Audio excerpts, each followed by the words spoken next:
저는 간곡히 요청합니다. 많은 사람들이, 예, 감사합니다. 아까 변희재 대표께서도 말씀하셨지만, 나는 가수다 방식을 여권, 야권 다 두려워하고 있습니다. 왜 두려워하느냐 하면, 아내는 제도이고, 여권은 여권대로, 야권은 야권대로 자기가 희망하는 사람이 MBC 사장이 될 수 없을지도 모른다는 불안감을 다 가지고 있다는 겁니다.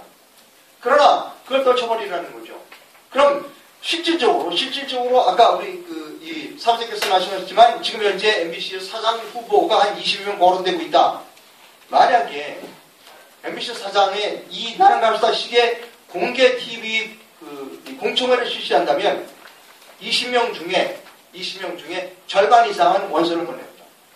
그건 장담합니다. 왜냐? 두 가지 이유가 있습니다. 하나는 기본적인 실력이 안 되는 사람이 있습니다. 기본적인 소양이 없는 사람이 분명히 있습니다. 또 하나는 소양은 있지만 표현력이 없는 사람이 있을 수도 있습니다. 오케이. 표현력도 실력입니다. 왜 표현력도 실력인가 하면 방송사의 사장이 표현력이 없다는 것도 결격사유라는 겁니다. 따라서 저는 이 TV 공청회를 하게 되면 많은 사람들이 잡다하게 나오지 못한다는 겁니다. 진짜 거기 나와서 망신당할 일이 뻔한데 나올 사람이 없다는 겁니다. 그런 사람이 그러면 TV 공청회를 못하면 그런 사람이 많이 지원을 하고 또 그런 사람일수록 사장이 될 확률이 높습니다. 이것이 과연 올바른 인사 시스템인가 하는 겁니다. 저는 절대로 올바르지 않다는 겁니다. 따라서 세 가지를 제안합니다. 첫째, 어차피 대통령은 이렇게 공개하라라고 하는 원칙, 인사 시스템을 혁신하겠다라고 하는 원칙을 세워두면 MBC 사장을 뽑는 기관은 방송문화진흥회입니다. 따라서 방송문화진흥회에는 지원자들이 지원 원서를 낼 겁니다. 그걸 공개하는 겁니다. 지원자가 낸 그 지원서부터 인터넷에 공개하라는 겁니다. 거기에 보면 나이도 있을 거고 학력도 있을 거고 무슨 합의를 해가지고 있으면 논문 제목은 뭘 거고 내가 무슨 일을 했고 다 나올 겁니다. 이제 지원서부터 공개를 하면 전 국민들이 지원서를 보고 그 사람들의 평가를 할 거 아닙니까? 두 번째로는 이제 지원 모인 사람들고 이런 식으로 TV 공개 생방송으로 공청회를 하라는 겁니다. 이렇게 말할 수 있죠. 사람이 많은데 시간 많이 가지 않냐? 예, 물론 많이 가지요. 그것이 프로그램 간에 어떤 것이 가치 있느냐 없느냐를 떠나기 전에 우리가 24시간 방송하는 가운데 워낙 프로그램 좀 줄이고 10시간, 12시간 MBC 사장 공청회 한다고 해서 대한민국에 망한 일 있나요? 없습니다. 보면 저런 프로그램 안 했으면 좋겠다라고 여러분들이 생각하는 프로그램도 다수가 있습니다. 그런 프로그램 안 하고 MBC 사장으로 나서 어떤 자질을 갖고 있는지를 보여주는 것, 그것도 동영방송이 돼야 할 일입니다. 또 하나 공개할 일이 있습니다. 우리가 김연아 선수가 최근에 캐나다의 런던시에 가서 스케이팅 선수권 대회에서 우승을 했습니다. 예, 피겨 스케이팅 선수권 대회에서. 그런데 거기 보면 즉각 나온다. 누가 얼마를 줬고 그거는 지금이 나옵니다. 그 중에는 김연아 선수에게 매우 호의적이지 않은 그 심사위원이 한 사람이 있습니다. 그런데 아마 그 사람이 비공개로 그 심사 채점을 했다면 아마 자기 마음대로 채점했을지 모릅니다. 좀 이 실력과 상관없이 김연아 선수에게 낮은 점수를 줬을지 모릅니다. 그러나 이것은 즉각 전망판에 떠오릅니다. 김연아 선수가 이 경기를 끝내자마자 많은 이 캐나다의 관중들이 일어나서 기립박수를 했습니다. 자, 관중들도 그 프로그램을 볼 줄 알거든요. 스케이트를 감상할 줄 안다는 겁니다. 그러한 사람들의 그 눈을 무시하고 심판이라고 해서 형편없는 점수를 줄 수 있나요? 못 준다는 겁니다. 따라서 세 가지. 사장 지원자들의 지원서를 인터넷에 공개해야 합니다. 두 번째로 사장 지원자들은 10명이 됐든 20명이 됐든 100명이 됐든 전부 텔레비전에 나와서 공개 공청회에 응해야 합니다. 세 번째, 방송문화진흥회의 9명의 9분의 그 방송문화진흥회 위원들은 꺼림낌 없이 본인이 누구를 지지했는지를 전 국민에게 알려줘야 합니다.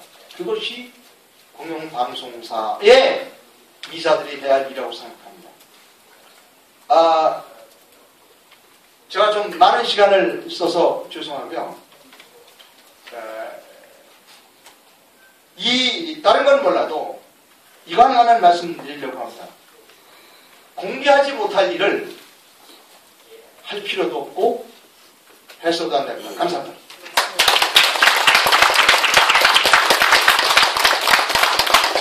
많은 시간 쓰셨다고 했는데 지루하지 않았어요, 그죠? 네. 그러고 보니까 저도 MBC에서 예전에 물 먹은 경험이 떠올랐어요. 저도 뉴스에 들어갈 뻔했는데 거기 갑자기 저는 국장님 추천해가지고 불려가지고 연습까지 다녔는데 월요일부터 출근이다 그러면은 일요일날 통보가 왔어요. 안 되겠다고. 근데 왜 그랬나 이해가 안 됐어요. 근데 이제 알겠습니다. 노조가 그랬군요. 네, 이 두 분 말씀 발제 잘 들었고요. 이제 토론에 들어가도록 하겠습니다. 네, 우리 전 대표께서 김재철 사장에 대해서 노조와 야합을 했다고 하는데 야합했던 것을 한마디로 딱 요약을 하면 그겁니다.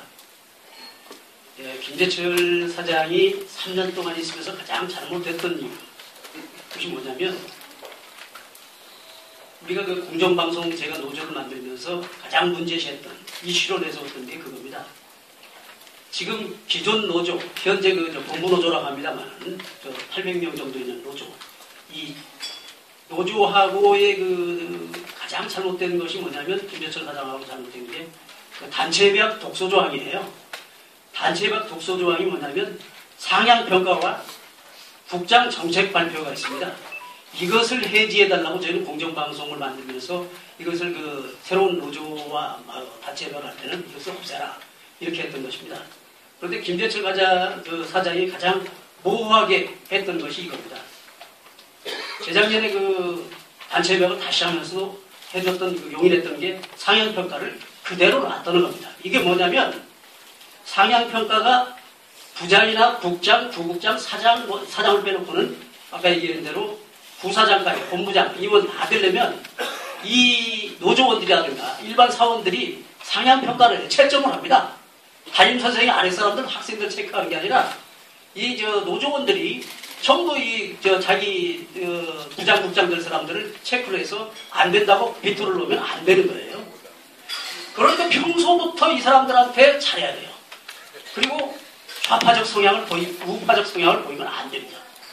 그런데 어디 이런 데서 이런 분위기 속에서 이 사람들이 보수 성향을 보이겠습니까? 그래서 상향평가 그대로 존속시켰다는 게 김재철 사장이 가장 폐악이고, 두 번째 국장 정책 발표에 이게 국장이나 되면서 처음부터 뭐라고 그러냐면 국장 정책 발표를 한다라고 합니다. 그러면서 여기서부터 국장 길들이기를 시작하는 겁니다. 그 마음에 안 들면은 6개월이고 2개월하고 사장하고 얘기를 같이 협의를 해가지고 국장을 내리게하는 낙마를 시키는 겁니다. 그러니까 노조 분위기 안 살피고 누가 국장을 하겠습니까? 노조에서 잘 보여야 됩니다. 그래서 MBC가 노영방송입니다. 저는 아까 소개받을 때 제가 MBC 프로덕션 이사라고 했는데 MBC 프로덕션 이사 1년 하다가 김재철 사장한테 잘렸습니다. 여기 다 잘린 사람들이에요. 어떤 사람은 노조에 잘렸고, 저는 김재철, 여러분들 보수 인사들 중에서는 일부 좋아하는 분들이 있을런지 모릅니다만 그 속셈을 알고 나서는 좋아할 수가 없습니다. 김재철 사장, 왜 내가 싫어했냐? 아까 노조하고 야합했어요. 들어오자마자 90도 노조원들한테 90도로 절하고 서로 뒤쪽으로는 야합을 하고 있었어요. 그래서 그게 김재철 사람 저는 인간성을 파악했습니다. 이 사람 굉장히 임원을 8년 했어요. MBC 사장 4년까지, 3년까지 포함해서. 김재철 한마디로 탐욕스럽고 야비하고 부도덕한 겁니다. 요번에 김재철 사장이 내려온 것은 탐욕도 아니고 야비스러운 것도 아니고 부도덕한 것이 결정적 이유가 된 겁니다. 그런데 그 이유를 자기가 자충수에 실수를 해가지고 둔 건데 그건 뭐냐면 지방사가 저기 아까 변 대표가 13개라고 그러는데 저기 사실은 지역사, 자회사 모두 합쳐서 27개나 됩니다. 27개 사장, 그 다음에 임원까지 합치면 50명의 임원, 본사 10명 해서 30명의 임원들을 좌지우지할 수 있는 게 사장의 권한입니다. 노영방송으로 쭉 오다가 김재철 사장으로 오면서 사형방송 됐어요. 김재철 개인의 방송이 됐습니다. 마지막 실수. 저지난주 금요일날 그 지역사, 자회사 20여 명을 인트라넷에 자기 임의로 김문환 이사장이 오자마자 이 양반이 방문진에 대해서 뭘 하겠습니까? 출근하지 며칠도 안 된 사람한테 지역사 임원들, 자회사 임원들 그저 임명하겠다고 종이만 쫙 보여주고 통과를 해도 지나가는 거예요. 그럼 나머지 8명 이사는 허수아비입니까? 로봇입니까? 거기에서 이분들이 열받아가지고 거기에서 하루가 이제 해임 결의안이 나타난 겁니다. 우스운 얘기로 이 방문진 이사들이 화가 나가지고 홧김에 서방진에서 애를 베가지고 김재철 사장이 결국은 나가게 되는 옥동자를 낳게 된 겁니다.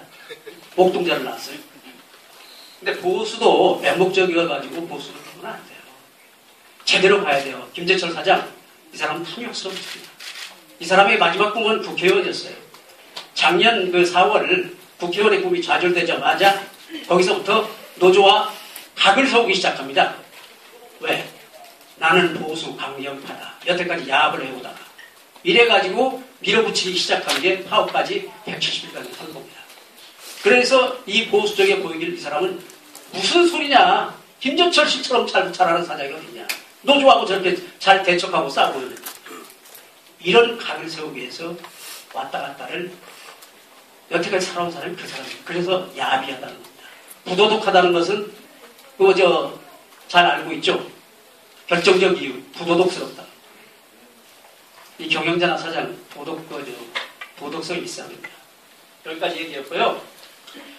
제가 왜 잘렸냐면 MBC 프로덕션 1년 했는데 김우령 사장이 김재철 사장이 청와대에서 쫄 맞고 와가지고 그래서 사장들 다시 다 임명하고 바꾸고 했다고 했지 않습니까? 그런 와중에 제가 지방사나 자회사 사장 쪽으로 일단 김우령 사장하고는 그쪽으로서 통보를 거의 받다시피 했어요. 사장으로. 그게 무슨 소리냐 김재철 사장이. 노조하고 이게 노조가 배척하는 사람이 이 사람이 사장으로 가면 안 된다. 그래서 프로덕션 이사로 겨우 가게 된 거예요. 그러니까 자기 뜻에 맞지 않은 인사였기 때문에 눈에 가시였습니다. 그런데 저는 이 프로덕션으로 가면서 이 양반이 사장으로 진입할 때 노조의 90도로 저라고 야합하고 이런 것들 보면서 한마디로 신물이 났습니다. MBC 프로덕션 1년 하면서 김재철 사장은 보수의 아무리 보수 쪽이라도 사장감이 아니다. 역시 보수 쪽은 아니에요. 더 깊은 얘기는 나중에 말씀드리겠습니다만 기회 있으면 이 사람 보수가 아닙니다. 애초에 노조 출신이었고 노조 열심히 했고 어쩌다가 이명박 대통령 잘 만나서 MBC 본사 사장 3년, 지방사 4년, 7년, 8년 사장입니다. 그래서 저는 1년 동안 새로운 사장을 영입해야 되겠다. 옹립해야 되겠다는 생각으로 지금 지방사에 있는 K사장을 옹립하기 위해서 1년 동안 뜸을 들이기 시작합니다. 그래가지고 이때 변희 대표하고 우리 이상로 위원장이나 이 자리에서 새 사장 선임회에서 TV 공청회를 하고 있을 때 저는 음성적으로 두 달 동안을 K사장과 이 사장을 사장으로 옹립하기 위해서 비밀 작업을 했습니다. 청와대 여론 쪽, 한나라당 쪽으로 해가지고 했는데 이것이 결국은 발각이 됐고 마지막으로 김재철 사장이 그 K사장이 오게 되면 자기 사장이 연임이 안 될 것 같으니까 지방으로 내려보내가지고 이 사람을 설득하기 시작해가지고 저와 연락도 없이 그 KN의 사장이라는 사람이 사장 출마 포기 선언을 합니다. 그러면서 거기에서 드러나면서 그 사람은 그 사장 자리를 스테이 유지를 받게 되고 보장받게 되고 너는 계속 사장으로 있어라. 정수천을 자른다. 해서 2년 전에 잘랐습니다. 만약 그때 안 잘랐으면 지금도 프로덕션 이사를 하고 있을 겁니다. 자, 그래서 마지막 결론은 MBC가 MBC가 이 보도 패권주의가 사라져서 진정한 공영방송이 돼야 되고, 그다음에 그렇게 되면 MBC가 바로 서면 대한민국이 바로 선다는 거예요. 감사합니다. 수고하셨습니다.